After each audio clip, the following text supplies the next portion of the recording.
Welcome to Going the Extra Mile, a podcast brought to you by Newleaf Training and Development. Each edition is sure to lift your spirit and encourage you in today's working world. Enjoy! A great place to work. We often hear people say they love their job or they love their boss or co-workers. I wonder why we use such an emotive word to describe our work. Many people don't realize that love is both a noun and a verb. See, it's also an action. It's difficult to love someone if we're not loved in return. There's a give and a take. I'd like to suggest from my experience that we sometimes love our work, our boss or our co-workers, not only based on what we receive from them, but also what we give to them.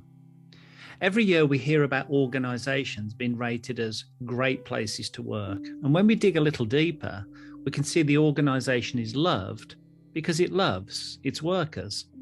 The attributes of such award-winning organizations are not rocket science.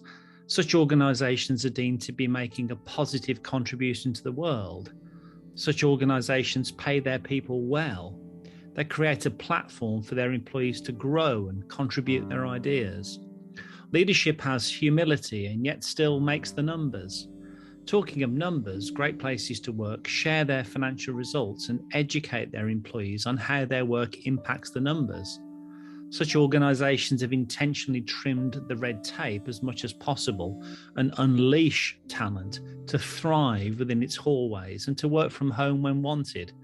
There's a high degree of trust within such great places to work. You could say all these attributes are what the organization gives, and so the employees take. Yet a remarkable response ensues from employees who feel loved. In return, they give their very best to the organization, to their boss and to their co-workers. The love is reciprocated. This might sound a little too much, all this talk of love and work, and yet I'm sure you agree with me. There are some organizations that just feel different to others. I'd suggest that difference is the amount of love flowing between the employer and the employee. And when it's high, we benefit as the consumer. The principle at play here is the golden rule. When employees are treated well, they generally will reciprocate in their response by how they treat their customers and colleagues.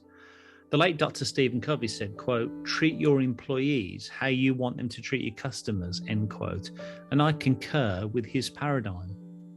What astounds me even more is those rare individuals who demonstrably show their love for their customers and co-workers, even if their organization would actually be deemed a pretty mediocre place to work. Why do they give 100% when most of their co-workers don't? Why do they provide 5-star gold level service when everyone around them is apathetic? I've observed that such people in different roles, in different organizations, in different parts of the world, and yet I've found they seem to have one big thing in common. The love they give is not based on what they take. I'm a big Beatles fan, and in their song, The End, they suggest, quote, "And in the end, the love you take is equal to the love you make," end quote. Relating this to the workplace, I understand on a transactional level, some employees do see the world this way. They take because they give. But I believe the very best employees are those who give disproportionately to what they take. Such employees don't see their working world as give and take. They don't work by an operating principle of treating others well because they're treated well. The love these folks are operating on seems to come from deep within, regardless of their employment circumstance or external stimuli. It is indeed these employees I most admire. See, when organizations fall off the league table of great places to work, and they do, the love they demonstrate in the way they work doesn't diminish. It seems to me these lovely people have an external focus, even when surrounded by a world of work that doesn't always show love in its fixation on the temporal. I hope you found that short story useful, and if you did, feel free to rate, review, and share this podcast.